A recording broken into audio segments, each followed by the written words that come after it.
नमस्कार। अंतर्राष्ट्रीय खबरों के इस बुलेटिन में आपका स्वागत है। मैं हूं चंद्रशेखर जोशी। इस बुलेटिन में हम आपको रूबरू करवाते हैं दुनिया भर की हलचल से। तो आइए शुरुआत करते हैं। सबसे पहले आपको दिखाते हैं अंतर्राष्ट्रीय सुर्खियां।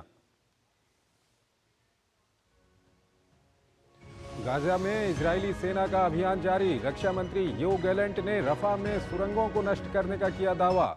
कहा, रफा में भेजे जाएंगे अतिरिक्त बल। दक्षिण अफ्रीका की अंतर्राष्ट्रीय न्यायालय से अपील। कहा, गाजा से आईडीएफ को हटाने का जारी करें आदेश।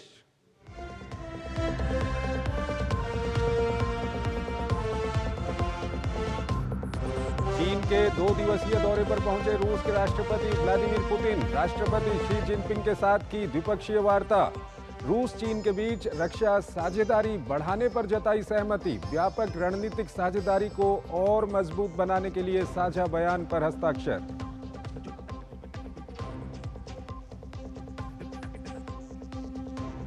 यूक्रेन ने खार्किव क्षेत्र में रूसी सेना की गति को आंशिक रूप से धीमी करने का किया दावा। रूस ने किया खारिज। राष्ट्रपति जेलेंस्की ने खार्किव में सैनिकों से मुलाकात कर बढ़ाया उनका हौसला। डेनमार्क ने यूक्रेन के लिए नए सहायता पैकेज की घोषणा की।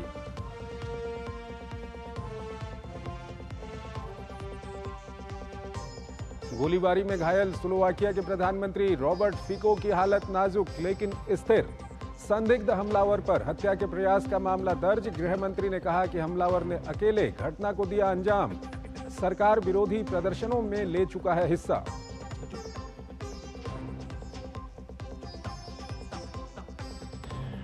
फ्रांस ने न्यू कैलिडोनिया में शांति बहाल करने के लिए भेजी और अधिक पुलिस। फ्रांस ने अजरबैजान पर दंगों में हस्तक्षेप करने का लगाया आरोप। कहा, आजादी के समर्थक कुछ नेताओं का अजरबैजान के साथ समझौता। अजरबैजान ने आरोपों को बताया बेबुनियाद।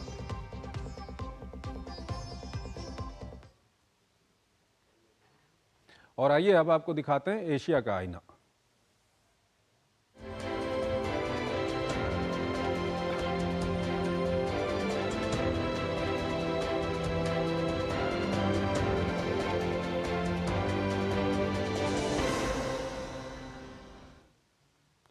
इजराइल का गाजा में हमास के ठिकानों पर हमला जारी है। इजरायली सेना ने रफा में हमास की कई सुरंगों को नष्ट करने का दावा किया है। रफा में अभियान के पीछे इजराइल का दावा है कि 7 अक्टूबर के हमलों में शामिल हमास की 4 बटालियन अपहृत बंधकों के साथ रफा में मौजूद हैं। वहीं अमेरिका और दूसरे देश इस इलाके में शरणार्थियों की बड़ी मौजूदगी के कारण सैन्य अभियान नहीं शुरू करने की अपील कर रहे हैं। गाजा में हमास के खिलाफ इजरायली सेना का अभियान लगातार जारी है। आईडीएफ के टैंक उत्तरी गाजा के जबालिया कैंप के मध्य तक पहुंच चुके हैं, जहां मौजूद हमास आतंकियों के टैंक रोधी रॉकेट और मोर्टार बमों का सामना करना पड़ रहा है। आईडीएफ ने हमास की बटालियन को नष्ट करने की घोषणा के बाद जनवरी में जबालिया और उत्तरी गाजा के दूसरे हिस्सों में अपने अभियान को धीमा कर दिया था। उधर रफा में बिना आगे बढ़े इजरायली सेना हमला कर रही है। इजरायल के रक्षा मंत्री योव गैलेंट ने इस अभियान के दौरान रफा में हमास की सुरंगों के जाल को नष्ट करने का दावा किया है। उन्होंने ये भी कहा कि रफा में जमीनी अभियान में हिस्सा लेने के लिए अतिरिक्त बलों को जल्द भेजा जाएगा। इजरायल का दावा है कि 7 अक्टूबर के हमलों में शामिल हमास की 4 बटालियन अपहृत बंधकों के साथ रफा में मौजूद है। उन्हें उखाड़ फेंकने के लिए रफा में अभियान जरूरी है, लेकिन अमेरिका और दूसरे देश इस इलाके में शरणार्थियों की बड़ी मौजूदगी के कारण सैन्य कार्रवाई नहीं करने की अपील कर रहे हैं। आईडीएफ ने पूर्वी रफा के खास क्षेत्रों और रफा क्रॉसिंग में सटीक अभियान शुरू करने की घोषणा के साथ 6 मई को वहां से लोगों को निकल जाने का आदेश दिया था। अब तक लगभग 5 लाख लोग रफा को छोड़कर जा चुके हैं। हमास ऐसा संगठन नहीं है जिसके पास न रिजर्व लड़ाके हैं, न ही युद्ध सामग्री तैयार करने में सक्षम, न ही उसे बाहर से कोई मदद मिल रही है। हम उसे घेर कर थका रहे हैं। इस बीच अंतर्राष्ट्रीय सहायता एजेंसियों ने खाद्य पदार्थों की भारी किल्लत की चेतावनी जारी की है कि रेम, शालोम क्रॉसिंग और रफा सीमा बंद होने के कारण राहत सामग्री गाजा में नहीं पहुंच पा रही है। अमेरिका ने सहायता वितरण को बढ़ावा देने के लिए गुरुवार को गाजा में एक अस्थायी घाट बनाया है, लेकिन यह भी स्पष्ट नहीं है कि संयुक्त राष्ट्र और राहत समूहों के सामने महीनों से मौजूद चुनौतियों को देखते हुए इसे कैसे वितरित किया जाएगा। उधर दक्षिण अफ्रीका ने संयुक्त राष्ट्र के शीर्ष अदालत से गाजा के रफा क्षेत्र में इजरायली सेना की कार्रवाई को तत्काल रोकने का आदेश देने की अपील की है। दक्षिण अफ्रीका ने रफा में इजरायली सैन्य कार्रवाई को नरसंहार बताते हुए इससे फिलिस्तीनियों के अस्तित्व के लिए खतरा करार दिया है। मामले पर अगले 2 दिनों तक सुनवाई जारी रहेगी। इजरायल शुक्रवार को अदालत में अपना जवाब देगा। इजरायल के प्रधानमंत्री नेतन्याहू बार बार कह रहे हैं कि इजरायल रफा में जमीनी सेना भेजे बिना हमास को नहीं हरा सकता है। इजरायल गाजा को मिटाने के अपने मंसूबे में कामयाब होता दिख रहा है। वहां पर हो रहे अपराधों और अत्याचारों के सबूतों को नष्ट कर दिया जा रहा है। उन लोगों का सफाया हो गया है जिन्होंने इन अपराधों को अंजाम दिया है।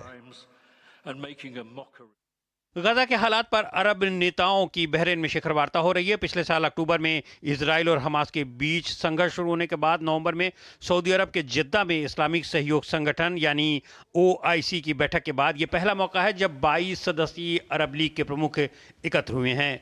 संघर्ष विराम के प्रयास की मध्यस्थता करने वाले देश मिस्र के राष्ट्रपति अब्देल फतेह अल सीसी ने कहा है कि इजराइल युद्ध में संघर्ष विराम तक पहुंचने की अपनी जिम्मेदारी और प्रयासों से बचने की कोशिश कर रहा है। अगली खबर की ओर चलते हैं। एक बार फिर रूस का राष्ट्रपति चुने जाने के बाद व्लादिमीर पुतिन अपनी पहली विदेश यात्रा के तहत चीन की राजधानी बीजिंग पहुंचे हैं। यहां पुतिन ने अपने चीनी समकक्ष शी जिनपिंग से मुलाकात की। हालांकि इस मुलाकात के बाद चीनी राष्ट्रपति शी जिनपिंग ने कहा कि यूक्रेन युद्ध के मामले में चीन की स्थिति स्पष्ट और सुसंगत रही है। इसमें संयुक्त राष्ट्र चार्टर के उद्देश्यों और सिद्धांतों को कायम रखना भी शामिल है।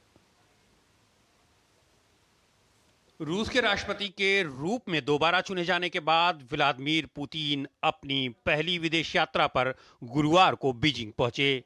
पिछले 6 महीने में पुतिन का चीन का ये दूसरा दौरा है। द्विपक्षीय मुलाकात के बाद दोनों नेताओं ने एक संयुक्त प्रेस वार्ता को संबोधित किया। राष्ट्रपति पुतिन ने स्वीकार किया कि उन्होंने यूक्रेन में युद्ध के बारे में अपने चीनी समकक्ष शी जिनपिंग से बात की। उन्होंने यूक्रेन पर बातचीत के लिए चीन का आभार व्यक्त किया। वहीं चीन के राष्ट्रपति शी जिनपिंग ने कहा कि जहां तक यूक्रेन युद्ध का मामला है, इसे लेकर चीन की स्थिति स्पष्ट और सुसंगत रही है। इसमें संयुक्त राष्ट्र चार्टर के उद्देश्यों और सिद्धांतों को कायम रखना भी शामिल है। मैं निश्चित रूप से यूक्रेनी संकट के आसपास की स्थिति के बारे में चीन के राष्ट्रपति से सूचित करूंगा। इस समस्या को हल करने के लिए चीनी मित्रों और सहकर्मियों द्वारा की गई पहल के लिए हम उनके आभारी हैं। राष्ट्रपति पुतिन के बीजिंग पहुंचने पर पारंपरिक रूप से उनका स्वागत किया गया। इसके बाद बीजिंग के मुख्य हॉल ऑफ द पीपुल्स के बाहर राष्ट्रपति शी जिनपिंग ने उनका भव्य स्वागत किया। चीन और रूस की व्यापारिक रणनीतिक साझेदारी को और मजबूत करने के लिए एक साझा बयान पर हस्ताक्षर किए। दोनों नेताओं के बीच यूक्रेन, एशिया, ऊर्जा और व्यापार पर विस्तृत चर्चा हुई। दोनों देशों ने कई क्षेत्रों में नए समझौतों की एक श्रृंखला पर हस्ताक्षर करते हुए अपने बढ़ते द्विपक्षीय व्यापार की सराहना की। हमने राजनयिक संबंधों की स्थापना की 75वीं वर्षगांठ के अवसर पर नए युग में चीन और रूस की व्यापक रणनीतिक साझेदारी को और मजबूत करने के लिए एक संयुक्त बयान पर हस्ताक्षर कर उसे जारी किया है। चीन और रूस ने साल 2022 में नो लिमिट्स पार्टनरशिप पर हस्ताक्षर किए थे, जबकि पूरी दुनिया ने यूक्रेन पर हमले को लेकर पुतिन की निंदा की थी। सस्ती गैस और तेल हासिल करके मॉस्को का समर्थन करने से बीजिंग को फायदा तो हुआ, फिर भी चीन तेजी से पश्चिमी देशों के दबाव में आया है और उसके बैंकों को अमेरिकी प्रतिबंध के खतरे का सामना करना पड़ा है। ऐसा होने पर अंतर्राष्ट्रीय वित्तीय बाजारों तक चीन की पहुंच बाधित हो सकती है। इससे पहले पिछले महीने शी और अमेरिकी विदेश मंत्री एंटनी ब्लिंकेन की मुलाकात हुई थी, जिसमें ब्लिंकेन ने यूक्रेन युद्ध में रूस को समर्थन देने पर चीन को चेतावनी दी थी। रूस के यूक्रेन पर हमले से ठीक पहले रूसी राष्ट्रपति व्लादिमीर पुतिन ने चीन का दौरा किया था और तब दोनों देशों ने कहा था कि उनकी दोस्ती की कोई सीमा नहीं है। चीन ने रूस को हथियार सप्लाई नहीं किए हैं, लेकिन अमेरिका का कहना है चीनी कंपनियां ऐसी तकनीक रूस को बेच रही हैं जो युद्ध में उसकी मदद कर रही हैं। पुतिन शुक्रवार को चीन के पूर्वोत्तर शहर हार्बिन का दौरा करेंगे। हार्बिन में राष्ट्रपति पुतिन दोनों देशों के बीच आर्थिक संबंधों की मजबूती को रेखांकित करने के लिए चीन रूस व्यापार मेले का दौरा करेंगे। हार्बिन को कभी लिटिल मॉस्को के नाम से जाना जाता था। इसकी स्थापना 1900 के दशक में रूसी निवासियों द्वारा की गई थी। हालांकि रूढ़िवादी शैली की अधिकांश वास्तुकला खत्म हो गई है, फिर भी शहर के मध्य में भव्य सेंट सोफी कैथेड्रल चर्च आज भी मौजूद है। अगली खबर की ओर आपको लिए चलते हैं। फ्रांस के द्वारा प्रशासित न्यू कैलिडोनिया द्वीप में तनाव चरम पर है। यहाँ फ्रांस के द्वारा आपातकाल लगाया गया है। हिंसक प्रदर्शनों में 4 लोगों की मौत हो गई है। इस इलाके में पहले कराए गए जनमत संग्रह में लोगों ने फ्रांस के साथ रहने पर सहमति जताई थी, लेकिन ताज़ा घटनाक्रम के बाद यहाँ अलगाववाद को हवा मिलने के आसार जताए जा रहे हैं। इस तनाव के लिए फ्रांस ने अजरबैजान पर आरोप लगाए हैं। फ्रांस में लिए गए एक फैसले की गूंज प्रशांत महासागर में स्थित फ्रांस शासित एक द्वीप तक सुनाई दे रही है। फ्रांस शासित न्यू कैलेडोनिया में फ्रांस की संसद द्वारा वोटिंग को लेकर लिए गए फैसले पर जनता इतनी आक्रोशित हो गई कि फ्रांस को वहां आपातकाल की घोषणा करनी पड़ी। वहीं हिंसक प्रदर्शनों में 4 लोगों की मौत भी हो गई। दंगाइयों ने कई व्यवसायों को आग के हवाले कर दिया है, दुकानों को लूटा और सड़क पर कई गाड़ियों को आग लगा दी है। फ्रांस ने स्थिति पर काबू पाने के लिए फ्रांसीसी सशस्त्र बलों को वहां तैनात किया है। फ्रांस के प्रधानमंत्री गैब्रियल अटाल और फ्रांस के गृह मंत्री ने मामले को नियंत्रण में करने के लिए बैठक की। फ्रांस को उम्मीद है कि लगातार 3 दिनों से जारी हिंसक प्रदर्शनों पर आने वाले कुछ घंटों में काबू पा लिया जाएगा। हम लोगों की जान बचाने के लिए बहुत प्रयास कर रहे हैं। बुनियादी ढांचे, हवाई अड्डे, बंदरगाह, बिजली आपूर्ति, अस्पताल समेत तमाम चीजों की रक्षा करना हमारी प्राथमिकता है। आने वाले घंटों में हम राज्य पर पूर्ण नियंत्रण कर लेंगे। दरअसल फ्रांस की संसद ने न्यू कैलेडोनिया में पिछले 10 वर्षों से रह रहे फ्रांसीसी नागरिकों को वहां के प्रांतीय चुनाव में वोट देने का अधिकार दिया है। न्यू कैलेडोनिया पर स्वदेशी कनक लोग लगभग 3 लाख की संख्या में रहते हैं, जो वहां की आबादी का 41% है। उनका मानना है कि सरकार के इस फैसले के बाद क्षेत्र में उनका दबदबा कम हो जाएगा। जनता का आक्रोश खत्म होते नहीं दिख रहा है। ऐसे में जनता को कई मुश्किलों का सामना भी करना पड़ रहा है। मौजूदा समय पर मुझे मेरे अपने देश से डर लगने लग गया है। यहाँ पर रहने वाले लोगों से भी मुझे डर लगने लगा है। मैं खुद अपने साथ पूरे समय एक बंदूक रखता हूँ। चुनावी सुधार के कारण ये सब हुआ है। फ्रांस के अधीन आज भी कुल 13 क्षेत्र हैं। हालांकि न्यू कैलेडोनिया को फ्रांस से अलग करने के लिए पहले 3 बार जनमत संग्रह कराए गए हैं, जिसमें जनता ने फ्रांस के साथ रहना ही पसंद किया। लेकिन ताजा हिंसा इस बात का संकेत है कि कहीं अलगाववादी आंदोलन एक बार फिर जोर न पकड़ ले। एक छोटा सा ब्रेक लेते हैं यहाँ पर। किसानों को जारी रहेगी 6,000 रुपए की सम्मान निधि। यह है मोदी की guarantee.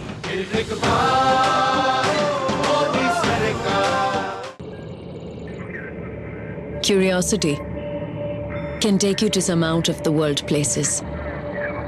Took me to the moon today. Curious about this place? Scan this QR code before I take it.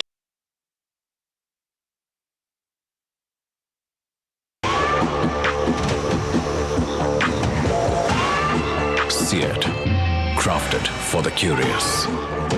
Shukla बता रहा था आपके बाबूजी ने जायदाद का कुछ हिस्सा नौकर के नाम कर दिया। अब नौकर हर काम अपना घर समझ के करेगा। समरकूल जो हर दिल करे कबूल। बात जब पीढ़ियों के लिए बनने वाले घर की हो तो जिम्मेदारी बड़ी हो जाती है। गैलेंट समझता है ये जिम्मेदारी। अब डबल एम रिब्स के साथ गैलेंट एडवांस TMT रीबार, निर्माण का रियल हीरो। क्या हुआ? I have lost everything काका। मैंने अपनी 3 साल की सारी सेविंग्स ज्यादा फायदे के चक्कर में नए ट्रेंड्स पे लगा दी। Relax and move to proper investments like mutual funds. वो regulated है, verified भी है and are handled by experts. अब तो मैं पूरा 0 पे आ गया हूँ।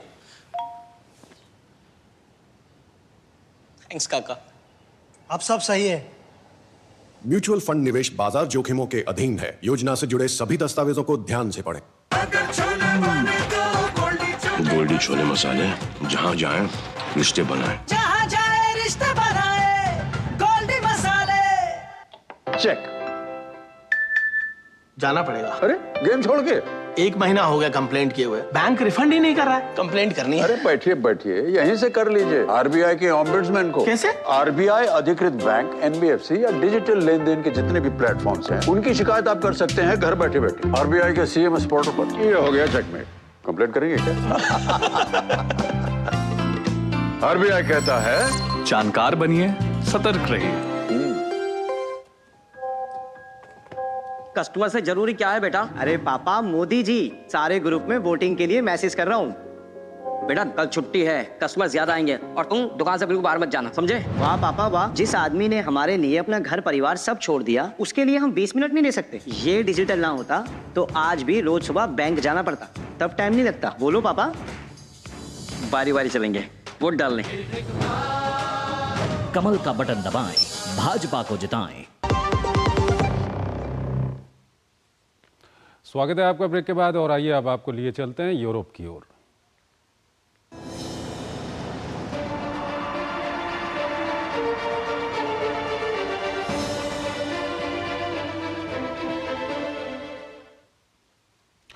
रूस और यूक्रेन के बीच भीषण युद्ध जारी है। इस सब के बीच यूक्रेन के राष्ट्रपति वोलोदिमीर ज़ेलेंस्की ने खार्किव का दौरा किया है। ज़ेलेंस्की ने अस्पताल जाकर घायल सैनिकों का हालचाल भी जाना। वहीं रूसी सेना ने क्रीमिया की ओर जा रहे काला सागर में यूक्रेन के 11 समुद्री ड्रोनों को नष्ट कर दिया है।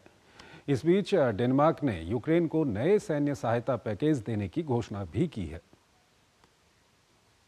रूस के आक्रामक हमलों के बाद यूक्रेन के राष्ट्रपति वोलोदिमीर ज़ेलेंस्की ने खार्किव का दौरा किया। उन्होंने कहा कि पूर्वोत्तर में स्थिति नियंत्रण में है। यूक्रेनी सेना रूसी सेना को माकूल जवाब दे रही है और आंशिक रूप से उसे रोकने में सफल भी रही है। हालांकि उन्होंने यह भी कहा कि यह क्षेत्र अत्यंत कठिनाइयों का सामना कर रहा है। यूक्रेनी सेना ने युद्ध के अपने भीषण दौर से गुजरने की बात करते हुए रूसी सैनिकों की गति धीमी कर देने का दावा किया था। इससे पहले रूस के राष्ट्रपति व्लादिमीर पुतिन ने बुधवार को कहा था कि रूसी सेना सभी मोर्चे पर आगे बढ़ रही है, खार्किव के बड़े क्षेत्र पर कब्जा करने में सफल हो रही है। इसके अलावा जापोरिजिया और डोनेट्स्क क्षेत्र के कई इलाकों पर कब्जा करने का दावा किया था। ज़ेलेंस्की ने अस्पताल जाकर सैनिकों का हालचाल भी जाना। मुझे अपने सैनिकों और चिकित्सकों पर पूरा भरोसा है। मैं आपका सर्वश्रेष्ठ करने के लिए आभारी हूँ। सीमा से 5 किलोमीटर अंदर वोचांस पर कब्जा हो जाता है तो पिछले शुक्रवार को खार्किव में शुरू किए गए हमले के बाद रूस के लिए यह बड़ी सफलता होगी। हालांकि रूसी अधिकारी मोर्चे पर यूक्रेन की प्रगति की रिपोर्ट को खारिज करते हैं। रूस का दावा है कि वोचांस ढहने के करीब है। रूसी सैनिक खार्किव के मुख्य सड़क मार्गों में से एक पर स्थित लिप्सी गांव के करीब पहुंच रहे हैं। वहीं यूक्रेन के आंतरिक मंत्रालय ने रूसी सेना पर वोचांस में प्रवेश की कोशिश के दौरान आम नागरिकों को हिरासत में लेने और उनके साथ मारपीट का आरोप लगाया है। रूस द्वारा शुरू किए गए ताजा हमला के बाद यूक्रेन को खार्किव क्षेत्र से लगभग 9,000 लोगों को निकालने के लिए मजबूर होना पड़ा है। रूसी सेना ने क्रीमिया की ओर जा रहे काला सागर में यूक्रेन के 11 समुद्री ड्रोनों को नष्ट कर दिया। इस बीच डेनमार्क ने यूक्रेन को नए सैन्य सहायता पैकेज देने की घोषणा की है। इसमें मुख्य रूप से वायु रक्षा और तोपखाना समेत $815.47 मिलियन का पैकेज शामिल है। श्रीलंका कथित तौर पर यूक्रेन में युद्ध में लड़ रहे सैकड़ों नागरिकों के भाग्य की जांच के लिए एक उच्च स्तरीय प्रतिनिधिमंडल रूस भेजेगा। रक्षा मंत्रालय ने अपने नागरिकों को किसी भी तरह के धोखा में न फंसने की चेतावनी देते हुए कहा कि आकर्षक वेतन और नागरिकता देने का वादा कर पूर्व सैनिकों को सोशल मीडिया के जरिए लुभाने की कोशिश हो रही है। बताया जा रहा है कि अब तक युद्ध में 16 श्रीलंकाई नागरिकों की मौत हो चुकी है। पुलिस ने बताया कि विदेशी रोजगार एजेंसियों द्वारा विदेश में अच्छी नौकरी दिलाने के लिए दिए गए छलावे में आकर श्रीलंका के कई पूर्व सैनिक रूस और यूक्रेन की सेना में शामिल हो गए हैं।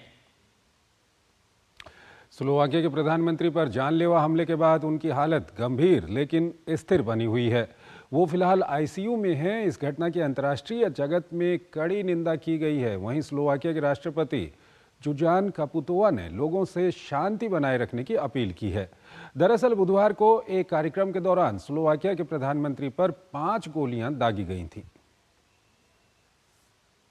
स्लोवाकिया के प्रधानमंत्री रॉबर्ट फिको की हालत बेहद गंभीर लेकिन स्थिर बनी हुई है। बुधवार को एक कार्यक्रम के दौरान उन पर जानलेवा हमला हुआ था। हमलावर ने रॉबर्ट फिको पर 5 गोलियां दागी। 5 घंटे की सर्जरी के बाद वो फिलहाल आईसीयू में हैं। हमले के बाद घटनास्थल से एक संदिग्ध को हिरासत में ले लिया गया। डॉक्टर मरीज की स्थिति को स्थिर करने में कामयाब रहे और इस समय आगे की प्रक्रियाएं चल रही हैं जिनका उद्देश्य उसकी स्थिति में सुधार करना है। स्थिति वाकई गंभीर है। पिछले 20 सालों में यूरोपीय महाद्वीप में किसी बड़े राजनेता की हत्या का ये पहला बड़ा प्रयास है। अंतर्राष्ट्रीय स्तर पर इसकी कड़ी निंदा हुई। घटना ने देश की ध्रुवीकृत राजनीतिक माहौल को उजागर कर दिया है। राष्ट्रपति जुजान कपुतोवा ने लोगों से शांति बनाए रखने की अपील की है। प्रधानमंत्री रॉबर्ट फिको पर हमला मुख्य रूप से एक बड़ी मानवीय त्रासदी है, लेकिन साथ ही यह लोकतांत्रिक व्यवस्था पर भी बहुत बड़ा हमला है। प्रधानमंत्री रॉबर्ट फिको हैंडोलोआ में एक कार्यक्रम में शिरकत कर रहे थे। हमलावर उनके समर्थकों की भीड़ में छिपा हुआ था।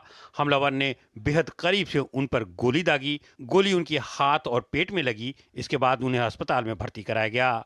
सरकार की तरफ से कहा गया है कि हमलावर ने इस घटना को अकेले ही अंजाम दिया है और पहले सरकारी विरोधी प्रदर्शनों में भाग ले चुका है।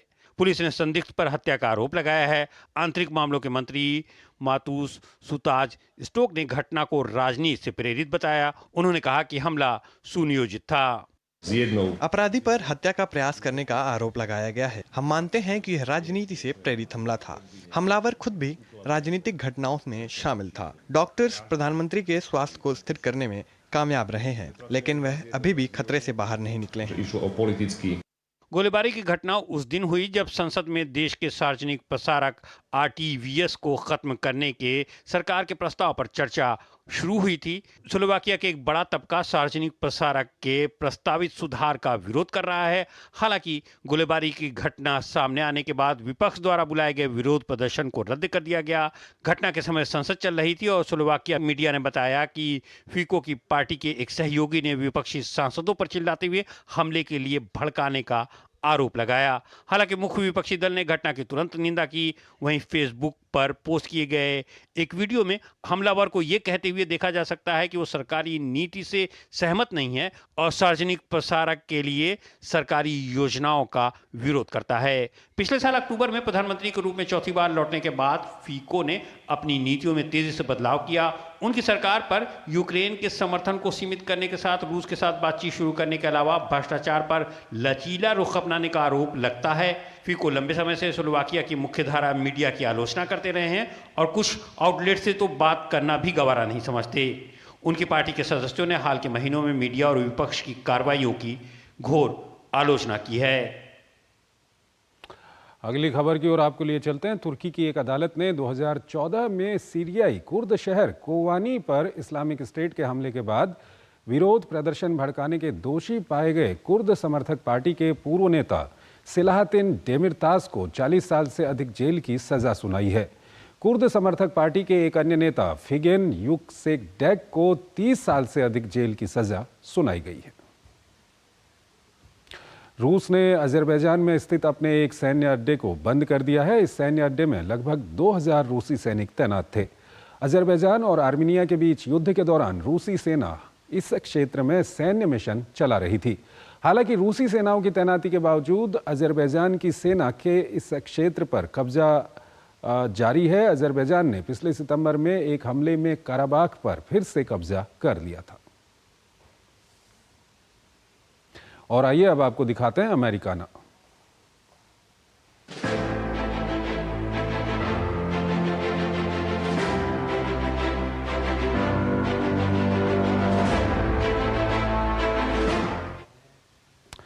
पूर्व अमेरिकी राष्ट्रपति डोनाल्ड ट्रंप पर चल रहे हैश मनी मुकदमे में सुनवाई जारी है। ट्रंप के वकील इस मामले में उनके पूर्व वकील और माइकल कोहेन को बयानों को गलत साबित करने की कोशिश कर रहे हैं। ट्रंप के वकीलों ने कोहेन के झूठ बोलने के पुराने रिकॉर्ड और ट्रंप की कानूनी परेशानियों का जश्न मनाने वाले बयान का हवाला देते हुए उनकी विश्वसनीयता पर सवाल उठाया। ट्रंप के वकील ने जूरी सदस्यों के सामने एक ऑडियो क्लिप चलाया जिसमें कोहेन कह रहे हैं कि ट्रंप पर शुरू हुए मुकदमे से वो बहुत खुश हैं और ट्रंप और उनके परिवार को जेल में देखकर भी उन्हें खुशी होती है। दरअसल माइकल कोहेन ट्रंप के मामले में सरकारी गवाह के तौर पर पेश हो रहे हैं। और आइए अब आपको दिखाते हैं विश्व संस्कृति।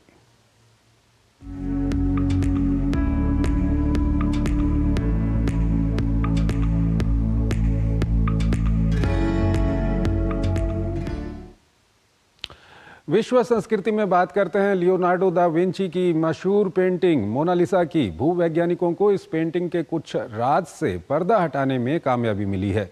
जिस वक्त मोनालिसा की ये पेंटिंग बनाई गई उस वक्त मोनालिसा कहाँ बैठी थी, वो जगह कौन सी थी, ऐसे ही कुछ सवाल हैं जिनके उत्तर खोजने की कोशिश वैज्ञानिकों ने की है। मोनालिसा सिर्फ एक पेंटिंग नहीं है, बल्कि रहस्यों के रंगों में रंगी लियोनार्डो दा विंची की एक महान रचना है, जिसके रहस्यों से पर्दा उठाने के लिए तमाम बुद्धिजीवी कई साल से मशक्कत कर रहे हैं।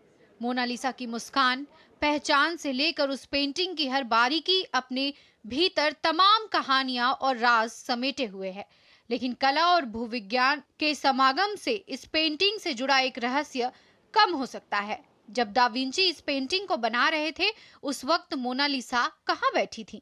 इस बात का पता लगाने का काम किया है एक भूविज्ञानी और पुनर्जागरण काल की जानकार एन पिज़ो रूसो ने। उन्होंने दावा किया है कि मोनालिसा पेंटिंग बनने के वक्त इटली के शहर लेको में मौजूद रही होंगी। पेंटिंग में मौजूद पत्थर लेको शहर के लाइमस्टोन से बनी चट्टानों की तरह हैं। चित्रकार ने इन पत्थरों को ग्रे और व्हाइट रंग से पेंटिंग में उकेरा है। मैंने बहुत सालों की खोज के बाद ये पता लगाया है कि मोनालिसा को लेको में चित्रित किया गया है। मुझे उनके द्वारा उकेरी गई चट्टानें और धाराएं मिली हैं। आज भी इन जलाशयों में वैसा ही कुहासा होता है जैसा कि तस्वीर में देखने को मिलता है। मुझे यहाँ वो चूनादार पत्थर मिले हैं जो कि पेंटिंग में चित्रित किए गए हैं। I realized he had painted the Mona Lisa here, and I did a lot of research on the rock formations. Mona Lisa की पेंटिंग में दिख रहे धनुष के आकार के पुल को पिज़ो रूसो इटली के शहर लेको में स्थित 14वीं शताब्दी के पोंटो एज़ोन विस्कोनी पुल के समानांतर मानती है। हालांकि पहले किए गए दावों के मुताबिक यह पुल इटली के अरेजो और बोबियो जैसे शहरों में स्थित पुलों के समान लगता है। माना जाता है कि दा विंची 500 साल पहले लेको भी गए थे। यह बात पिज़ो रूसो के दावों को और बल देने का काम करती है, लेकिन इस ब्रिज से ज्यादा उनके लिए इस तस्वीर में मौजूद परिदृश्य मायने रखता है। And so we find this limestone. मेरे लिए यह ब्रिज ज़्यादा महत्वपूर्ण पहलू नहीं है। सबसे ज़रूरी है मोनालिसा के आसपास का परिदृश्य। मोनालिसा में आपको एडा नदी के हिस्से देखने को मिलते हैं और उसके पीछे एक झील है। ये नदी लेको में स्थित है। पिज़ो रूसो का मानना है कि दा विंची न केवल एक गुणी चित्रकार थे, बल्कि वह विज्ञान और भूविज्ञान की बारीकियों से भी भली भांति परिचित थे। उनकी यह खूबियां मोनालिसा में साफ देखी जा सकती हैं। मोनालिसा को 500 साल पहले पेंट किया गया था, लेकिन आज भी वह कई बार सुर्खियां बटोरती रहती हैं। अब देखना यह होगा कि नई खोज किस रहस्य से पर्दा उठाएंगी या फिर एक नए रहस्य को जन्म देंगी। तो अंतर्राष्ट्रीय खबरों के हमारे इस बुलेटिन में आज इतना ही। आप हमारी पूरी टीम को इजाजत दीजिए। नमस्कार।